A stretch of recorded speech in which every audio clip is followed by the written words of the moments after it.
Thank you, Dr. Coulter. And it is an honor to be able to present this. And to be completely honest, making this presentation, you learn a lot when you have to present something because you have to be the one that is the expert in the room.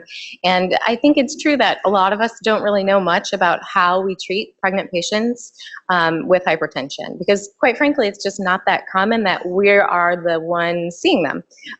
Especially in adult cardiology, our patients are generally not of childbearing age. So I think this is really important for maybe the few patients that you do see that, might be younger with hypertension, especially the African American population where hypertension seems to be more prevalent at a younger age. Okay, so I have a little warm up. I hope by the end of this talk we can answer these questions or at least come close to getting the answers to these questions. We have a 36-year-old woman with no past medical history. She underwent in vitro fertilization and became pregnant with twins. At her 21-week appointment, her OB noticed that her blood pressure was elevated to 155/85. For an OB, this is not going to be surprising. They probably see this a handful or more times every day. But for us, let's talk about some questions that we maybe don't know the answers to. What is her likely diagnosis besides hypertension? What type and why? What's the most common form of high blood pressure when you're pregnant? What next steps do we need to take if you're the first person seeing her besides calling her OB and letting them know? What might you be able to start doing in your clinic or your office? And then what medications, if any, should she be prescribed? Immediately postpartum, what's she at risk for? And then in the long term, 10, 20 years from now, what is she at risk for when she's in her 50s or 60s? So today, aside from answering those questions, a quick rundown. I know you guys have heard a lot about hypertension today, but just to beat it one more time, to be the dead horse, we're going to talk about the guidelines one more time, or just the basis of why we have the new update in the guidelines. What is the prevalence and the importance of screening for hypertension in pregnancy? Why does it actually matter so much? And why do the OBs really care? Why should we really care? What is the physiology that might be part of the cause of why these things happen, or what should we expect in normal pregnancy? And then we will discuss each type of hypertension, hypertensive disease in pregnancy, hopefully the diagnosis, the management, the prognosis, etc. And then work up and the treatment options for all of those. And then we'll just briefly talk about fetal outcomes in moms with high blood pressure and mom outcomes as well. So the basics, one more time, I'm sure you've seen this. What is hypertension? So we have that 2017 update that was already talked about this morning by Dr. Taylor, and Dr. Aguilar touched on that a bit too, but just to remember, at least in my brain, it's easy just to remember. If you're normal, if you're less than 120/80, that's normal. Anything above that is abnormal. And I think that's important to tell patients, especially since the last hypertensive or blood pressure guidelines a few years ago. Everyone said, well, my blood pressure is 140/80 and my doctor said that's fine.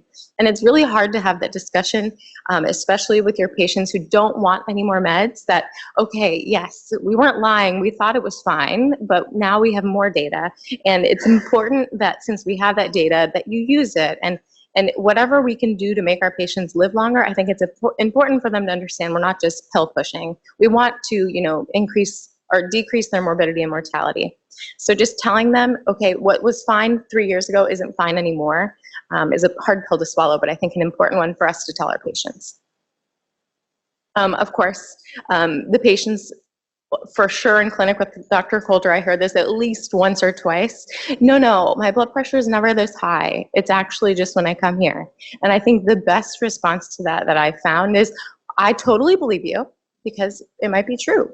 But to prove it to me, just go home, check your blood pressure in the morning, in the afternoon, or in the mid-morning, in the evening, and just show it to me the next time you come. And some people are really surprised. They're like, oh, it's actually high at home, and I thought it was way better than this. Or they'll bring back a log that's completely normal, and you're like, okay, fine, you win. I'm not going to give you any meds, but it's important that you work with the patient so that they don't feel like you're just trying to give them more meds. So the basics, I'm sure that everyone knows Sprint, or at least has a general idea of what exactly this Sprint trial was, but why the blood pressure cutoffs? Why did we make the changes? Well, of course, there's compelling data more recently that a tighter blood pressure control is better than more lenient blood pressure. So the Sprint study, in brief, just like the quick hitter on this, is they put people into two categories. We're going to either tightly control you with a systolic less than 120, or we're going to be a little more lenient, less than 140. They had almost 10,000 patients. So it was a large study, and it was a planned 5-year follow-up. And actually the median follow-up was 3.26 years, for a reason you will shortly find out on my next slide. The inclusion criteria, greater than or equal to 50, they had high blood pressure, and at least one risk factor for heart disease. The caveat to this was diabetics were not included. The primary outcome, which was a composite, was basically any ACS, a heart attack, a stroke, any CV event was the primary outcome, and the secondary outcomes, which were selected pretty, it was a pretty good way to kind of group the secondary outcomes as mortality, which we'll see shortly was important for them, and then the side effects to tighter blood pressure control, which everyone was kind of thinking those might outweigh the benefits. But syncope, hypotension, renal function getting worse from having episodes of hypotension, and hyponatremia. So the two groups, the intensive group, the ones that they were targeting less than 120, their average or their mean blood pressure is actually 121.5 systolic, and then the lenient group was 134.6.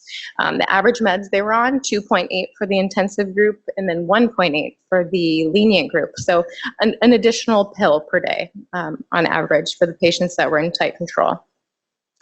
The trial was stopped early, which is really awesome. I think it's great and exciting when trials are stopped early, because that means there must be a really good benefit. There must be a really compelling reason why they wanted to stop this trial, which was probably a lot of money, early. So why was it stopped early? Well, the primary outcome, there was a 5.2 versus 6.8% in the more tight versus lenient control for the primary outcome.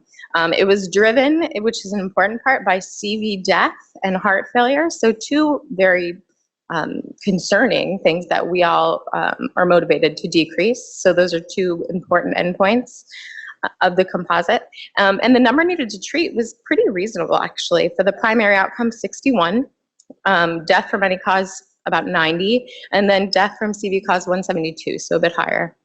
The secondary outcomes, in red here, the one that was the most important, mortality, was also significant. So mortality was decreased in the more tightly controlled blood pressure group. Here on the left, you can see the primary outcome here. They diverged early, which is why they could stop the trial early. At about 1 year, you could see them diverge, the composite endpoint. Intensive treatment group was improved early.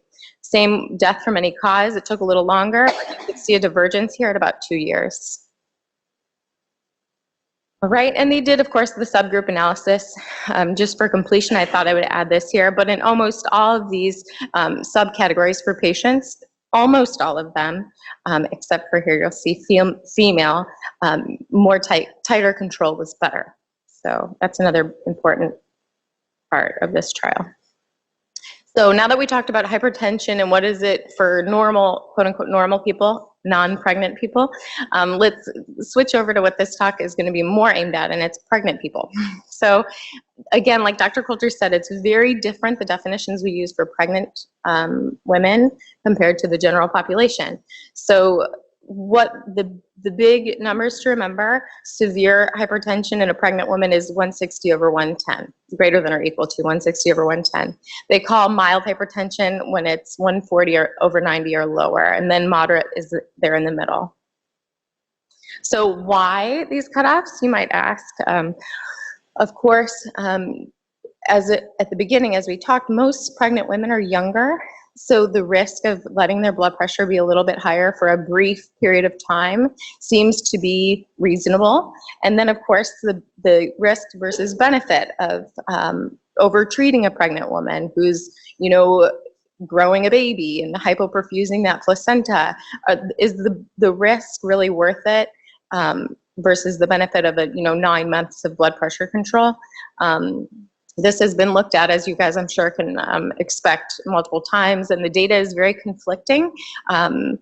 But nonetheless, we still have these cutoffs. So 160 over 110. Another thing to remember is, yes, all blood pressure medicines cross the blood-brain barrier. So there's nothing, it's like Dr. Coulter always says, there's never free lunch, or, you never really can give a therapy or do a treatment and not have some sort of side effects. So briefly, some of that conflicting data that I just talked about on, why or why not the blood pressure is a tighter cutoff. So the CHIP study, which was done in, I think, 2015, control of hypertension in pregnancy, study had 981, so almost 1,000 pregnant women, and they either categorized them into a strict blood pressure control versus more lenient, and their cutoffs were diastolic blood pressure. So they did a diastolic group of less than 85 and a diastolic group of less than 100, and they followed them. The mean difference in blood pressure for the systolic was 5.8 and the diastolic was 4.6, because, as you can imagine, when you give someone a blood pressure medicine to control diastolic blood pressure, it's also going to affect your systolic. So we would have expected the difference to be difference in both. The outcomes in the tighter control group, so the women that had the diastolic goal that was less than 85, they actually had, as we might expect, reduced severe maternal hypertension, which is correlated with events in the mom. If you have severe hypertension, you have poor outcomes. So that's a positive thing. And it actually, interestingly, the medicines, the therapies did not increase the risk of the small for gestational age in the baby. So it didn't make the baby super small after you were treating them with a couple of blood pressure meds. The less tight control group, they actually had, of course, as you'd expect, more patients develop severe hypertension. So in that group of females who did develop severe hypertension greater than 160 over 110, they had a higher rate of preterm delivery, they had babies with a lower birth weight, and they had a higher rate of, as you might expect, serious maternal morbidity due to having that super high blood pressure, having more preeclampsia, or having HELP syndrome, the progression of preeclampsia. So despite all this, the cutoffs for pregnancy, hypertension in pregnancy still remain a little bit conservative, so we're still not anywhere near changing the cutoffs for the blood pressure goals during pregnancy. But like all things in cardiology, like our blood pressure guidelines in adult cardiology, who knows, to say, like, maybe in 2 years or next year, we might be talking about a new blood pressure cutoff if there's more data. So here are the facts. The most important part of, I think, this talk is, why do we care so much? So hypertensive disorders in pregnancy, they complicate up to 15% of pregnancies. So, almost 1 in 5 women will have some sort of hypertensive disorder while they're pregnant. It's a major cause of morbidity and mortality in women that are pregnant. So up to 10 to 15% of all maternal deaths are due to these hypertensive disorders. The mom risks that we could talk about: the stroke, the intracranial hemorrhage, the placental abruption, preeclampsia, and of course organ failure, which is associated with preeclampsia and eclampsia. And just in case you don't know, the placental abruption, since most of us don't deal with pregnant people often, is just there's a hemorrhage in the lining of the placenta, which disconnects the placenta from the uterus, which causes not only harm to mom, bleeding, but can actually threaten the baby's life as well. So it's a big deal. The risk to the baby for the hypertensive disorders: congenital heart disease, so defects, growth restriction, preterm labor, intrauterine death, and then of course prematurity. If mom develops a life-threatening hypertensive syndrome that requires the baby to be delivered, which is usually the definitive treatment for preeclampsia that's severe anyway. So our goal as general practitioners, cardiologists, OBs, etc., we are trying to help both reduce the morbidity and the mortality for moms and babies that have these disorders. The screening, of course, USPSTF recommends, it's a grade B recommendation, which I thought I would just stick that out there. That's where it lays right now, but everyone is screened for preeclampsia, and we'll talk about what exactly that screening is, or what labs you need, or what tests actually are the screening. So before we get started, in general, in pregnancy, there's lots of hemodynamic changes, among other things, happening in the mom's body. But I just want to point out, it's pretty, the only thing, lots of things change, but the only thing, usually they all go up. You have an increase in plasma volume, an increased cardiac output, an increased heart rate. Lots of things go up, but the only thing that goes down really is your systemic vascular resistance. So you might say, wow, most people then should be a little hypotensive or relatively hypotensive during pregnancy, and that's kind of true. Most people, their blood pressure drops. Even if they're borderline hypertensive, like you might be monitoring their blood pressure in the clinic, when they get pregnant, their blood pressure might be really normal, which is something to keep an eye on for them. Or if you're treating someone who has borderline high blood pressure and they get pregnant, of course, you might have to back off. But these are all the changes in the cardiovascular system that take place from conception all the way to postpartum. And you can notice here that at postpartum, your SVR is still not up to where you started immediately after you give birth. So what is the workup for all the people, all pregnant women who have hypertension, any hypertension? They're in your office for the first time and they have an elevated blood pressure. Well, of course, like everything in medicine, a thorough history and physical is the first step. Do they have concerning symptoms now? Do they have a family history that's concerning? Was mom and sister and your other sister, were they all preeclamptic? These are all important pieces of the history for a new hypertensive pregnant woman. And then, of course, we move on to more of the objective data, the labs. Every female that's pregnant will have especially with hypertension diagnosis, will get a quantitative analysis of urine protein. So what does that mean? It's a protein to creatinine ratio on a single sample, or a 24-hour protein collection from urine, which is really annoying. We've recently had someone that we sent to do that, carry a jug around for 24 hours. Not many people want to do that, but it's actually the first recommendation. And then, of course, if you're in a place where you might not have these available, which is rare here in the US, and you could do a dipstick. And if there's a large amount of protein, 4+, then you can say, surely there's something bad going on.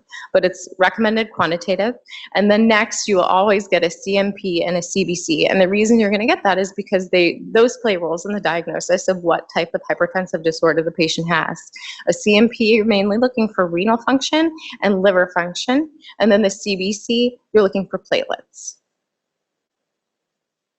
So let's start off with the big offender, preeclampsia. It's the biggest group of hypertensive disorders that complicate pregnancy. It might not be the most common disease in hypertensive disease in pregnancy, but it's the one that complicates the most.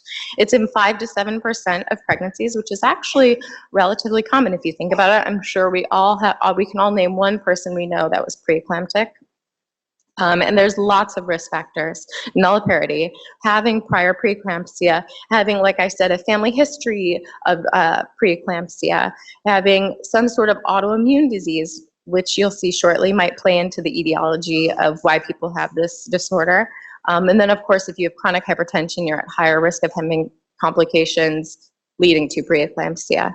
Advanced maternal age and obesity, of course, are risk factors as well. And as women start having babies later, which is now that more women are, going to college and, waiting to start families, we're going to see this more often. I'm sure the OBs have already noticed this. So why does it happen? This is a fun little mind game. No one actually really knows the real reason why it happens, but there are multiple theories. And if you look at the risk factors, you might be able to extrapolate how they cause this disorder. So why would someone with lupus, an inflammatory disease, be more prone to have preeclampsia? Well, preeclampsia might have something to do with inflammation in your vessels. So people have made theories about this. The major, the end of the road is preeclampsia is endothelial dysfunction. And the most common most accepted theory of why it happens is in this cute little cartoon that I found.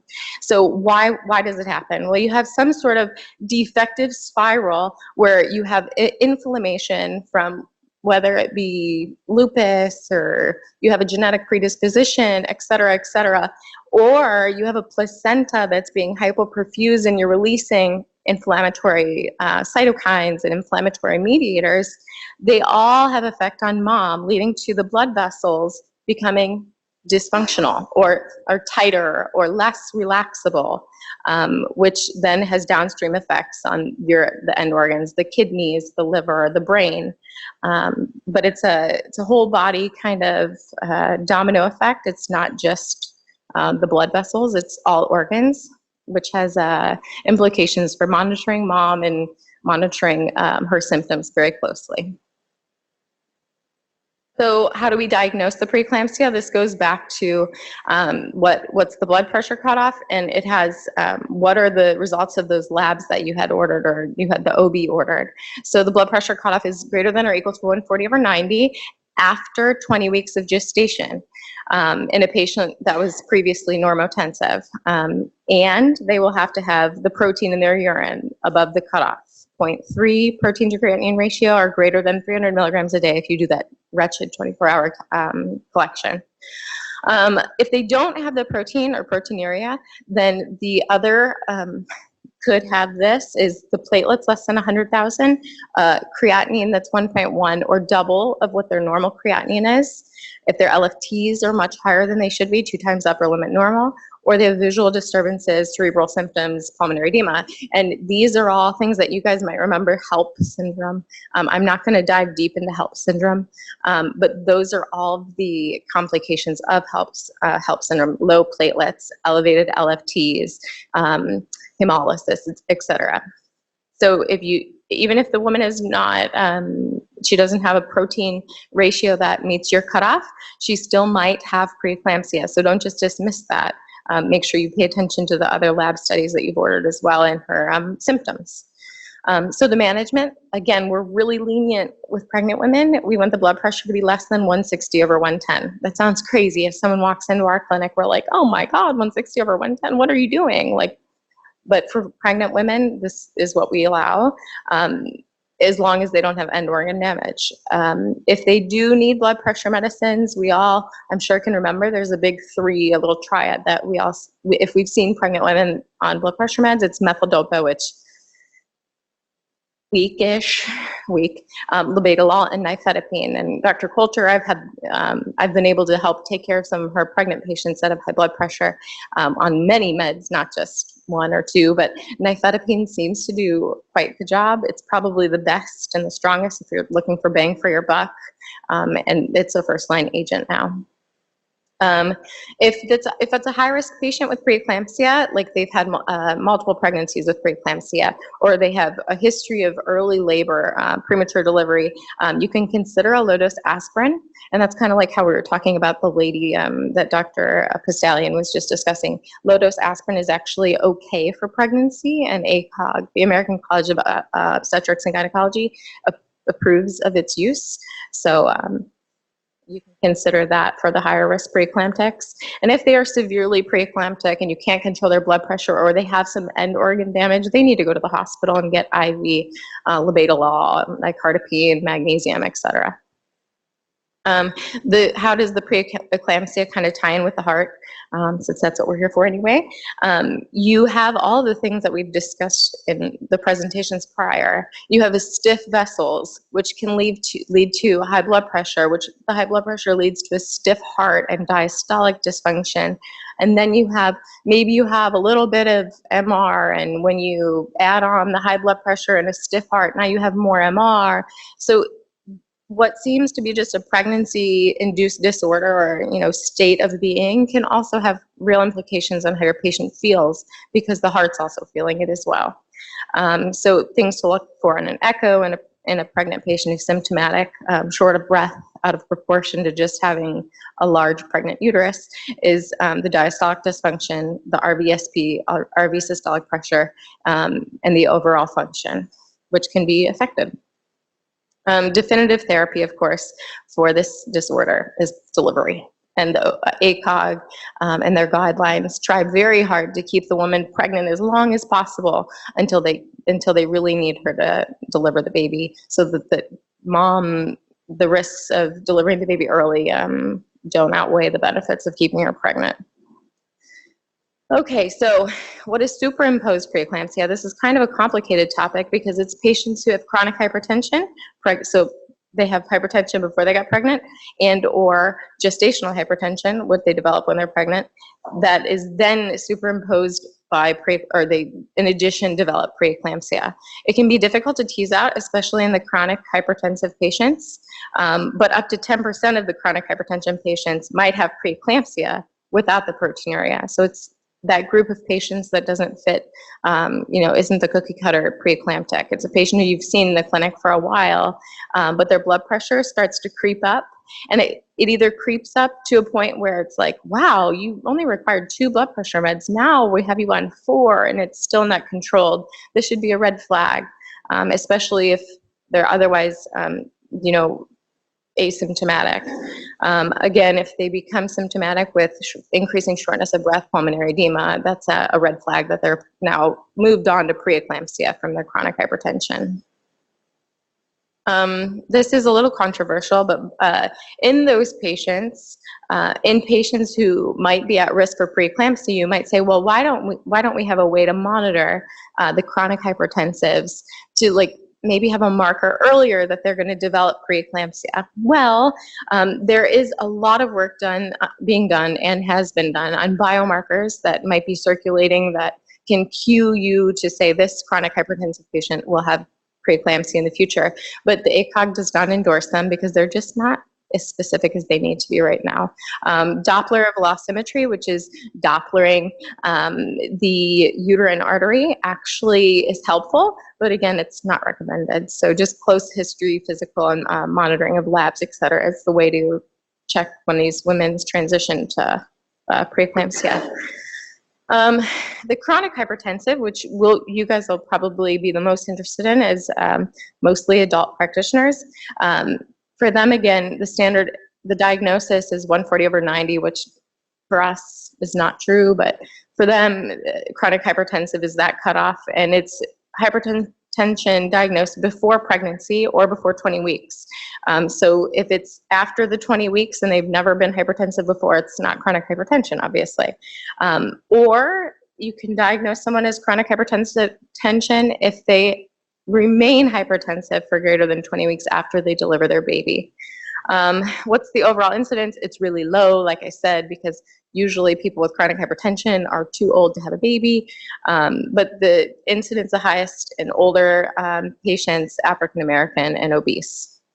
Ideally, any person you treat for hypertension in your clinic, you should counsel them if they're still of childbearing age or able to have kids, that you need to address the medications before they get pregnant because of the teratogenicity.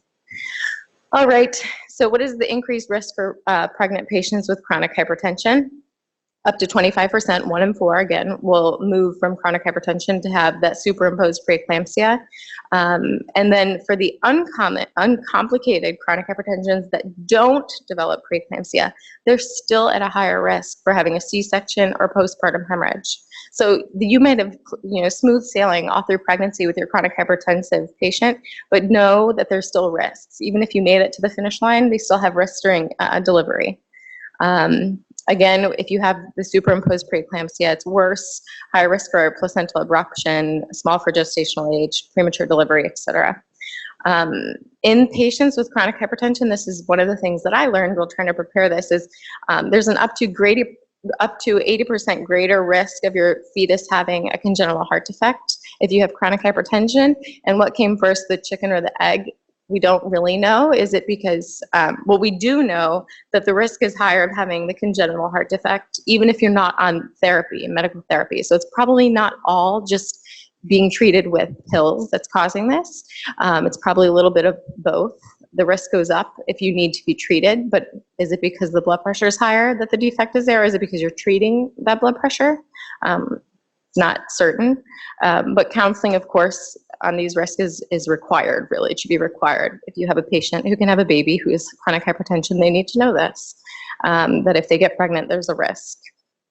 The management for chronic hypertension, this diastolic is the goal, according to ACOG, is a little bit lower than for your preeclamptic or your gestational. It's 105, but 160 over 105.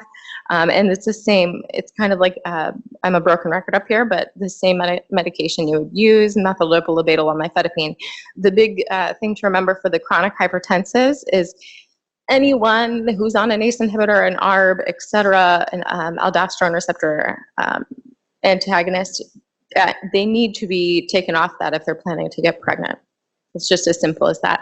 I think in my practice, when I am finally done training, if I have someone who can have a baby, I'm going to do everything to avoid prescribing them an ACE, an ARB, or an aldosterone antagonist, because that risk is just, you might as well avoid it if you can.